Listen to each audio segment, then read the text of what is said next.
Hey guys, Marianne here from Shopping Crafty. I just wanted, like you can maybe tell, I'm like dressed to go to work. And one thing I want to talk about was the fact that I have decided to budget for occasionally buying food at work. Because the thing is, I'm about to go to work. I start at 4, but the way my restaurant does it, you clock in and automatically clock out on weekends and go on your 30-minute break. The idea is that you don't have to stop what you're doing in the middle of the shift and take a break. And even if you did, you would maybe want to buy food. But it's, just to get your break out of the way because of the laws in Los Angeles. For every 6 hours, you're supposed to be able to have a break for food. So the idea is to go in, order food, clock out, and eat, and then start working. And I'm really good at just going in and hanging out for half an hour, but people are always just eating around me, and all the food looks amazing. Plus, if I get there for 9:30 shift, I clock out and don't eat and start work at 10. I might not get out of there till 4 or 5, and that's a long time to go without eating. Because there's also 20 to 40 minute drive over there in the morning. So that means I'm eating at 8:30 and not eating again until 5 when I get home. So I need that food, really. I mean, I could pack stuff, but that's weird when you're in a restaurant and they might not want me to be eating other people's, other food in their restaurant. So I've given myself $30 a month to do that because we get 50% off, and depending on what I order, I could spend $10 one day or I could spend $3 one day and have food.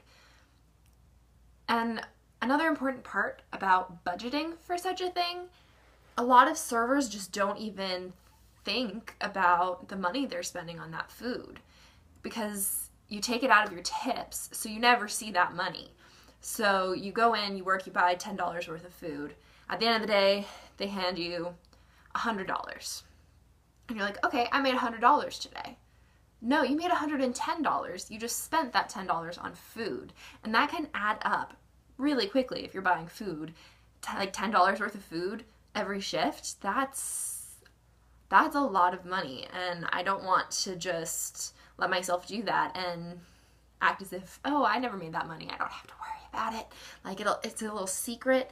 No, I want to keep track of that money, and I want to make sure I am counting every single penny I earn. So at the end of the shift, when they give me my money on days that I've bought the food, I add on the total of the food I ordered. So yesterday, they gave me $60, I spent $8 on food. So in my budget, I put that I made $68 because that's how much I earned. I just already spent $8 before I ever even got it in my hand.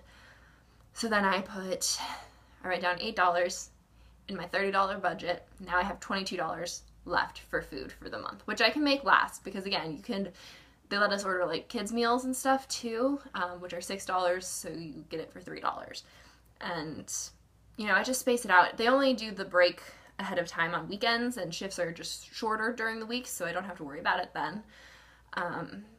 But plus, it's just it's such a temptation. I think it's unrealistic for me to think that I'll never spend money on that or that I'll count that as my eating out food, because that's not what that is. It's not for fun. It's just you're at work all day and you want to eat food.